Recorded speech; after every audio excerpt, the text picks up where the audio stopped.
तृतीय श्रेणी आज गणित कालांश आम ज्यामितिक चित्र संबंध में आलोचना करवा। बोले ज्यामिति दुईटी शब्दर सम्मिश्रण सृष्टि, गोटे हूँ जा आ गोटे हूँ मिति। जा कहले भूमि, मिति कहले माप। भूमि संबंधी माप रु ज्यामिति शास्त्र उत्पत्ति। यही ज्यामिति कहीं आदिम काल वैदिक जुगरू चली आसूची। वैदिक काल मुनि ऋषि माने आम जाने यज्ञ करुले, से यज्ञ कुंड निर्माण करुले। यज्ञ कुंड निर्माण करने से माने विभिन्न मापर व्यवहार करुले। ताहा ज्यामितिर एक अंश। पाश्चात्य गणितज्ञ थालेस, पिथागोरास, प्लाटो, अरिस्टोटल इत्यादि गणितज्ञ माने ज्यामिति शास्त्र संबंध में भिन्न भिन्न मत उपस्थापन करिसेंति। किंतु ख्रीष्टपूर्व 4th शताब्दी रे ग्रीस गणितज्ञ यूक्लिड गोटे बही लिखिथिले, ता ना होची एलिमेंट्स। गोटे बढ़िया ग्रंथ लिखिथिले जहाँकि ज्यामिति शास्त्र संबंधी समस्त तथ्य को अत्यंत सुंदर भाव में प्रमाण कर दर्शाई। तेणु यथार्थ यूक्लिड को ज्यामितिर जनक बोली कहुए।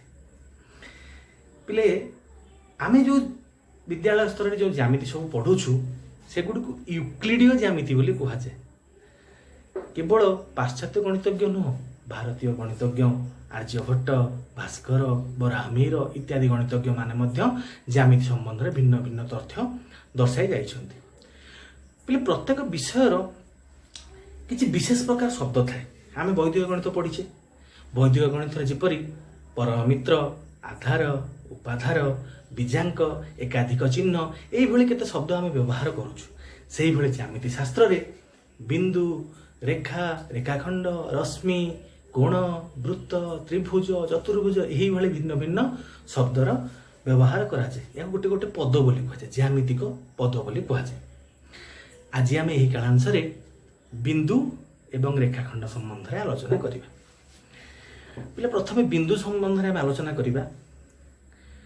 कलम बा पेंसिल मुन साहाय्य कागज उपरे गोटे दाग देले ताको आमे बिंदु बोली कहबा।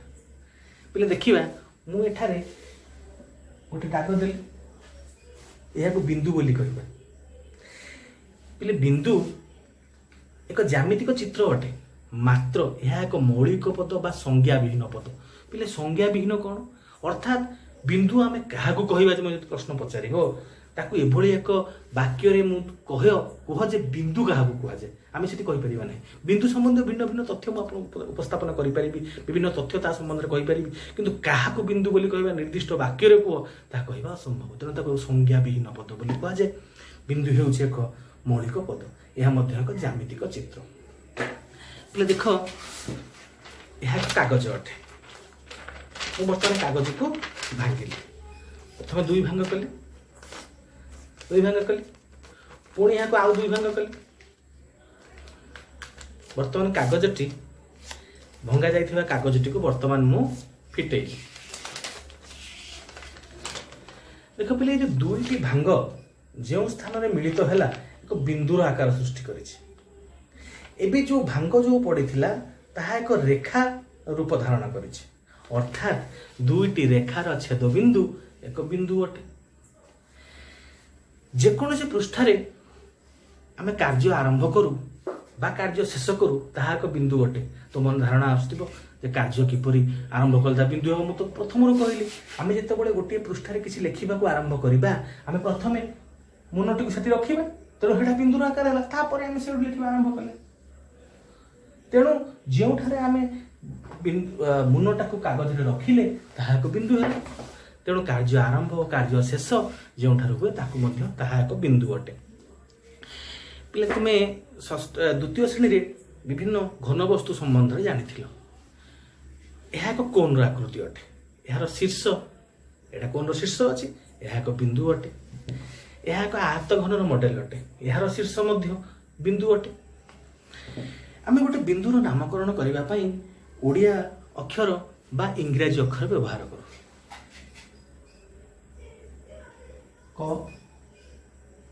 ख, ए, बी यहाँ को आम क बिंदु, यहाँ को ख बिंदु, यहाँ को ए बिंदु, यहाँ को बी बिंदु, यही बिंदुर नामकरण करा जाए।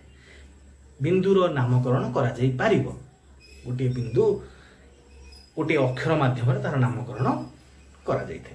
यह हेउछि बिंदु संबंधी भिन्न भिन्न तथ्य। परवर्ती आमर ज्यामितिक चित्र हेउछि रेखाखंड।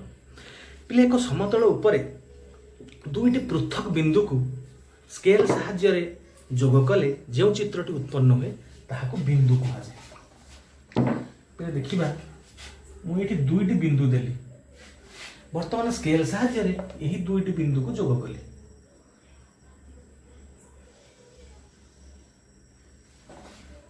स्केल साहाय्य रे यही दुईटी बिंदु को जोग कली, तेणु यह आम एक रेखाखंड बोली कहबा। गोटे समतल उपरे थिबा दुईटी पृथक बिंदु को स्केल साहाय्य रे जोग कले जो ज्यामितिक चित्रटी उत्पन्न हुए ताहाको रेखाखंड कहा जाए। यह असंख्य बिंदुर समाहार अर्थात मझिरे जदियो लागी लागी रही असंख्य बिंदु रही, तेणु एक रेखाखंड असंख्य बिंदुर समाहार अटे। यार दुईटी प्रांत बिंदु अच्छी कहली प्रथम जो दुईटी बिंदु देइथिली, एई दुईटी बिंदु को रेखाखंडर दुईटी प्रांत बिंदु कहा जाए। आमे जानी से बिंदु को नामकरण करिबा। बिंदु को नामकरण करिया पई ओडिया अक्षर व्यवहार करिबा, पई इंग्रजी अक्षर व्यवहार करिबा। मु आक नामकरण क ख बोली कली। तेणु ये क ख बिंदु दुईटी एही रेखाखंडर प्रांत बिंदु अटे। এই দুইটি প্রান্ত বিন্দু আছে, তার নাম ক এবং খ। আমি এই যে ক খ রেখাখণ্ডକୁ সংকেতরে ক খ ବୋଲି ଉପରେ ଏକ ଗାର ଦେଇ ଏହାକୁ ଏକ ସଂକେତରେ ଲେଖିଥାଉ। କିନ୍ତୁ ଏହାକୁ ପଢ଼ିଲା ବେଳେ କ ଖ ଉପରେ ଗାର ବୋଲି ପଢ଼ିବାନି, ଏହାକୁ କ ଖ ରେଖାଖଣ୍ଡ ବୋଲି ପଢ଼ିବା। ଏହା ହେଉଛି କ ଖ ରେଖାଖଣ୍ଡର ସଂକେତ। ଲେଖିଲା ବେଳେ ଆମେ କ ଖ ଉପରେ ଗାର ଦେଇ ଲେଖୁ, କିନ୍ତୁ ପଢ଼ିଲା ବେଳେ କ ଖ ରେଖାଖଣ୍ଡ ବୋଲି ପଢ଼ିବା। ଗୋଟିଏ ରେଖାଖଣ୍ଡର ନିର୍ଦ୍ଦିଷ୍ଟ ମାପ ଅଛି। रेखाखंडर दुईटा प्रांत बिंदु मध्य थिबा दूरता को रेखाखंडर दैर्घ्य कहुए। तेणु एक रेखाखंडर निर्दिष्ट माप अछि। यही माप को आम स्केल साहाय्य मीटर बाड़ी साहाय्य भाई पारिबा एवं यहाँ मीटर सेंटीमीटर इत्यादि प्रकाश करि परिबा। प्रथम रेखाखंडर माप देखिबा, आम रेखाखंड को किपरि मापिबा। द्वितीयत रेखाखंड अंकन करिबा। प्रथम रेखाखंड को मापिबा पई जो रेखाखंडटी टणा जाइथिबो ସେହି ରେଖାଖଣ୍ଡର ଗୋଟିଏ ଶୀର୍ଷବିନ୍ଦୁ ପାଖରେ ସ୍କେଲରେ 0 ଲେଖାଥିବା ସ୍ଥାନକୁ ରଖିବା। ଯେଉଁଠାରେ 0 ଲେଖାଯାଇଛି ତୁମ ପାଖରେ ସ୍କେଲ ଥିବ, ସେ 0 ଲେଖାଥିବା ସ୍ଥାନକୁ ସେହି ବିନ୍ଦୁ ପାଖରେ ରଖିବା ଏବଂ ଶେଷ ବିନ୍ଦୁଟି ଅନ୍ୟ ପ୍ରାନ୍ତ ବିନ୍ଦୁଟି ସ୍କେଲର କେଉଁ ଲେଖା ଉପରେ ରହୁଛି ତାକୁ ଦେଖିବା। ଏଠାରେ ଏହି ରେଖାଖଣ୍ଡକୁ ମୁଁ ମାପୁଛି। ଦେଖ ପିଲେ ଏଠି 0 ଅଛି, ଏଠି 26 ଉପରେ ଅଛି। ତେଣୁ ଏହା 26 सेंटीमीटर बोली मु लिखिली। तबे वर्तमान मु लिखिबी क ख समान 26 सेंटीमीटर। पहले तुम मन में प्रश्न उठुथिबो ए क ख ऊपर मु तो गार देइनी, क ख ऊपर मु गार देइनी। प्रकृत रे रेखाखंडर माप लिखिला बेले रेखाखंडर से ता ऊपर गार दिया जाए नाही। एई क ख र अर्थ हेउची क ख रेखाखंडर दैर्घ्य। रेखाखंडर दैर्घ्य लिखिला बेले मन रखिबो ता ऊपर गार देबा नाही। ए क ख हेउची क ख रेखाखंडर दैर्घ्यर संकेत। यह हेउची क ख रेखाखंडर संकेत, मात्र यह हेउची रेखाखंडर दैर्घ्यर संकेत। क ख समान 26 सेंटीमीटर। पिले गोटे सेंटीमीटर भितर देख 10टी छोट छोट गार पड़िछि। प्रत्येक गार 1 मिलीमीटर अटे, अर्थात 1 सेंटीमीटर समान 10 मिलीमीटर। एक जितेबाला ये सीना 26 पाखरे पूरा रहीगला, बेले बेले यही गार मझिरे मध्य भी आसीपे। से आम यही मिलीमीटर को गणी केते सेंटीमीटर केते मिलीमीटर बोली लिखिपर। द्वितीय वर्तमान रेखाखंड अंकन करवा। 30 सेंटीमीटर एक रेखाखंड अंकन कर। देखिए पे रेखाखंड अंकन करने प्रथम स्केल को तुम खाता उपर रखिब। 0 लेखा स्थान में प्रथम गोटे बिंदु दब। जेतिक सेंटीमीटर अंकन करिबा ताहा लेखा थिबा स्थान रे गोटे बिंदु दब एवं एही उभय बिंदु को पेंसिल सहाय्य रे जोग करिब। हैला एवं त्या पर तार नामकरण करिबा। ग घ या हैला 30 सेंटीमीटर लिखिबा। ग घ समान 30 सेंटीमीटर। यह रेखाखंड अंकन प्रणाली। ଆମେ ରେଖାଖଣ୍ଡକୁ କିପରି ଆଙ୍କି ପାରିବା ଆମେ ଖାତାରେ ମଧ୍ୟ ରେଖାଖଣ୍ଡ ଅଙ୍କନ କରିବା। ଆମେ ଆଜି ଏହି କାଳାଂଶରେ ଦୁଇଟି ଜ୍ୟାମିତିକ ଚିତ୍ର ବିଷୟରେ ଆଲୋଚନା କଲେ। ପ୍ରଥମଟି ଥିଲା ବିନ୍ଦୁ, ଦ୍ୱିତୀୟଟି ଥିଲା ରେଖାଖଣ୍ଡ। ଜ୍ୟାମିତି ସମ୍ବନ୍ଧରେ ମଧ୍ୟ କିଛି ତଥ୍ୟ ଆଲୋଚନା କଲେ।